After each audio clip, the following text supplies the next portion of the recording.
Hello students, आज हम बात करने वाले हैं about transcription unit. Transcription unit होता क्या है?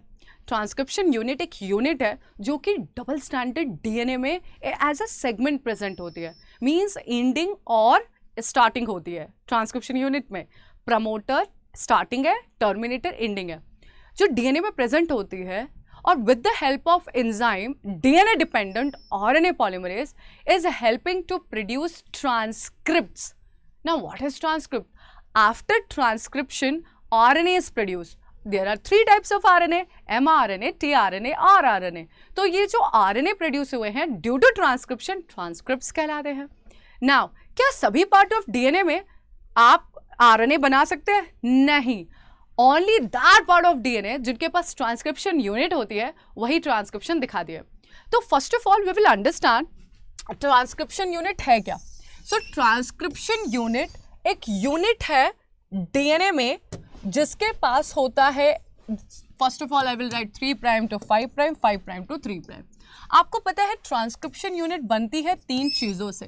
One is called as promoter, one is called as terminator and another is called as structural gene. Structural gene, आपको पता है कि अगर मैं एक जीन लेती हूं तो जीन के दो पार्ट होते हैं. One is called as regulatory part और एक होता है structural part. Structural part of DNA is the only part which can synthesize RNA and ये आरएनए से फिर प्रोटीन बनेगा. अब रेगुलेटरी पार्ट हेल्प करती है स्ट्रक्चरल पार्ट को to produce the RNA. Structural part is the part which help to produce RNA. Clear? अब RNA बन तो गया, प्रोटीन भी बन जाएगी, बट उसको हेल्प लगती है रेगुलेटरी पार्ट से. सो अगर मैं बोलती हूं कि आपके पास एक डीएनए है जिसका काम है आरएनए का स्ट्रैंड बनाना, तो उसमें आपको ध्यान रखना है कि ट्रांसक्रिप्शन यूनिट होना चाहिए. अब ट्रांसक्रिप्शन यूनिट में जो 3 प्राइम टू 5 प्राइम वाला स्ट्रैंड होता है इसे हम टेम्पलेट स्ट्रैंड कहते हैं. What is mean by template? Actually, template strand बनाएगी आपके RNA with the help of a enzyme called as RNA polymerase. So RNA polymerase को एक strand चाहिए जिसका complementary sequence आएगा RNA में. कौन सा sequence आएगा? Complementary. RNA DNA से जो RNA बन रहा है वो complementary sequence पे काम करता है ना. Which principle? Complementary.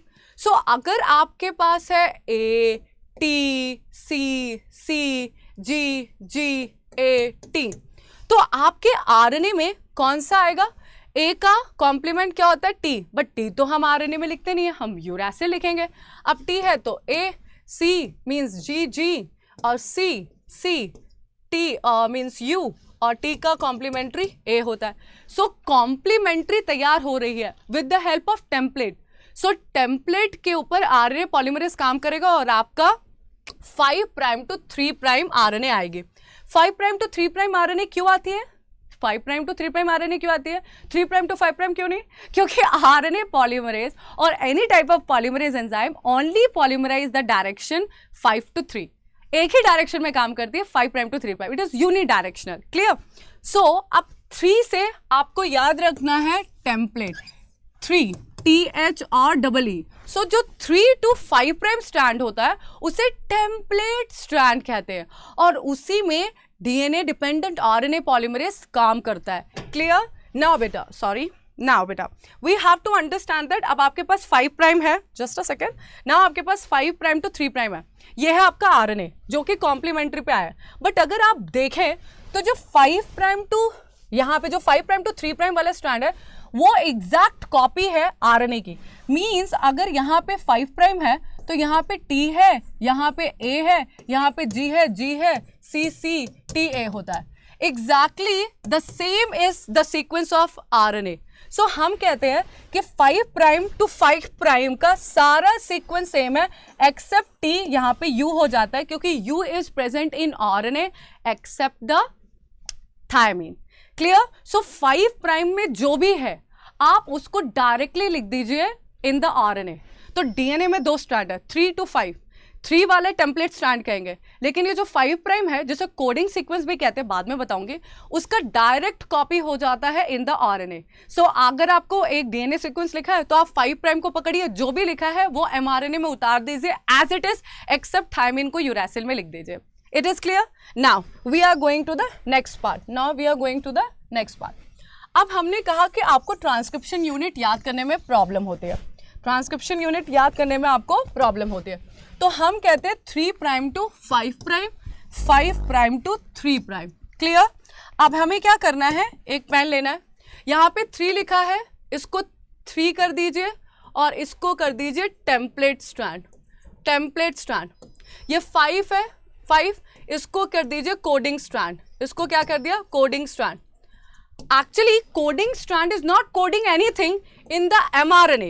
तो coding strand is not coding anything in the mRNA because 5 prime to 3 prime जो भी आ रहे हैं इसके complementary आ रहा है। तो coding strand is the strand which is used for the reference of regulatory gene. So regulatory gene, what is mean by regulatory? Promoter, and this is called as terminator. सो एक हो गया प्रमोटर, एक और terminator. Promoter लगता है upstream. What is mean by upstream? Upstream. 5 prime is also called as upstream, 3 prime is also called as downstream. But हमने ये 5 prime और 3 प्राइम सिर्फ कोडिंग का क्यों चुना? ये तो अब डाउन स्ट्रीम हुआ, ये अपस्ट्रीम हुआ। आपने सिर्फ इस वाले पोर्शन को ही डाउन स्ट्रीम बोला, बट इस वाले पोर्शन को आपने अपस्ट्रीम बोला। क्यों 5 प्राइम नीचे वाला क्यों लिया? Actually that is the thing, coding strand is the reference point for this transcription unit. So ये ट्रांसक्रिप्शन यूनिट का ये वाला पार्ट 5 प्राइम माना जाता है, इस ट्रांसक्रिप्शन यूनिट का ये वाला पार्ट 3 प्राइम माना जाता है downstream, because coding sequence, coding strand से हम 5 प्राइम 3 प्राइम डिसाइड करते हैं। This is called as upstream, जहां पे प्रमोटर लगता है। प्रमोटर और टर्मिनेटर रेगुलेटरी जीन का पार्ट होते हैं। मैंने आपको बताया एक जीन में 2 पार्ट है, रेगुलेटरी एंड स्ट्रक्चरल। रेगुलेटरी का काम है हेल्प करना स्ट्रक्चरल को कि आरएनए बनाए। अब देखिए ये आरएनए बना, बट आरएनए वहीं से बनेगा जहां से ये और ये है, इसको हम कहते हैं structural part, structural sequence. Clear? और ये वाला जो पार्ट है यहां से पूरा, यहां से लेके यहां तक वाला पार्ट हम स्ट्रक्चरल कहते हैं, और यही बनाएगा आपका mRNA. So from here, this part is not in the mRNA. This is not mRNA. Sorry, this is not there in the mRNA. From this particular location, from this to this only, it is a part of mRNA. So transcription unit is having promoter, terminator. Promoter 5 prime. Terminator 3 prime. Clear? Terminator 3 prime. Coding sequence promoter and terminator के sequences decide करती है coding strand. Now बेटा अभी एक और जो आपको सबसे इंपॉर्टेंट बात है, आपको कैसे याद रखना है टेम्पलेट। तो मैंने बताया 3 टेम्पलेट। क्लियर? पक्का? ओके। 5 कोडिंग। कोडिंग स्ट्रैंड का सिर्फ काम है आपके प्रमोटर को कोड करना और टर्मिनेटर।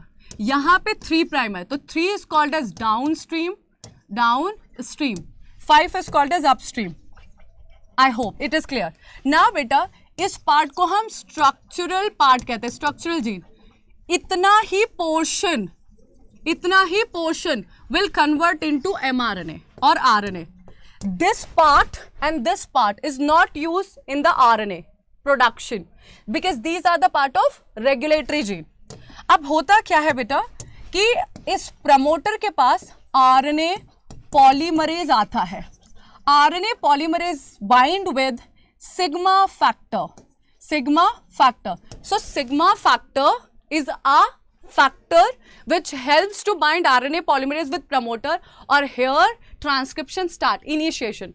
Now RNA polymerase यहाँ से लेके यहाँ तक elongation करता है। RNA polymerase by itself only do elongation. Starting और termination is not under direct control of RNA polymerase. उसके लिए factors लगते हैं, initiation factor और termination. Termination factor को हम कहते हैं रो फैक्टर। रो रुकना, sigma start, sigma, right? तो this is sigma start. So RNA polymerase promoter में sigma factor के साथ start करेगा, रो रुकेगा, clear? Elongation होता है RNA polymerase का by its own with the help of structural gene. अब आपको mRNA बन के तैयार हो गया है. Am I clear with that? Okay. Coding sequence is the sequence which is not used for coding in mRNA but used as a reference point for the location of promoter and terminator. I hope you like this lecture and you will stay tuned with me for many more. Thank you. Stay tuned for more. Bye.